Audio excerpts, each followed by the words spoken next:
They're absolutely beautiful when they're brand new, aren't they? This is a Yamaha YZF-R15M, and it's going to be our next logical step in our video making journey. A lot of people expected me to get a CB-F125 and carry on from the work with the CB125E that I did. I really enjoy making these videos, but I would actually find that perhaps a little bit repetitive. The R15, on the other hand, since the version 1 came out all those years ago, I've been very interested in these guys. I do like my bigger bikes, which don't really appear much on the channel, but I also have a soft spot for the smaller bikes and the vintage stuff from the 80s. I like the R15 because from all reports they are capable of sitting on 120 all day on the open road. Now, I'm not a huge fan of the sport bike position, but if you can handle being hunched over the handlebars for that long, that's pretty darn good value, that really. Making the comparison between the CBF and the R15, there is a jump in price, but you have to look at the CB for what it is. It is a commuter bike. Its purpose is to operate in an urban environment.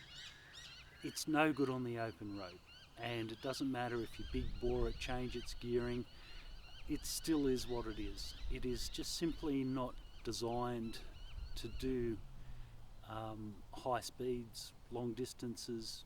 Long distances it's alright at, but not at any particularly high speed.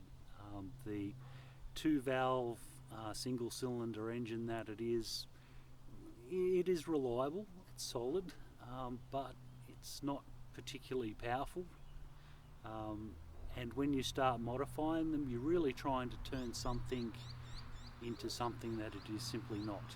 You know, it is not a performance machine. The R15, on the other hand, is packed with some really juicy technology, and that is reflected in the fact that it's 155 cc's, but packs nearly 18 horsepower. You know, this is a going machine, 18.6 PS I believe it is.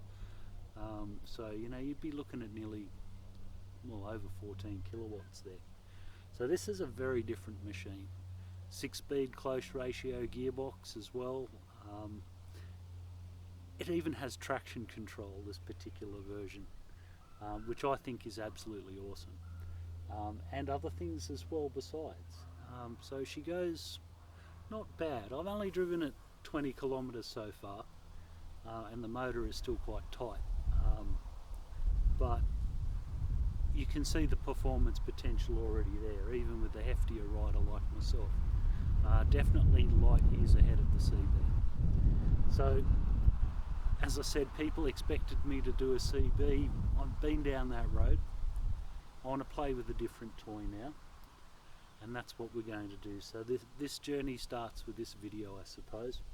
I'm going to start using this bike, not exclusively, but quite heavily. Try and clock up kilometres on it. I'm going to enjoy the benefit of its fuel economy, which is excellent, by the way, and the fact that even with that great fuel economy that it's still got a bit of grunt there as well. You know, like, we're not talking bucket loads, you won't be blowing away R1s or anything, but you definitely will be blowing away CBFs. And I did dust up a Virago on the way back from the dealers as well when I picked it up. So it's definitely got that potential there.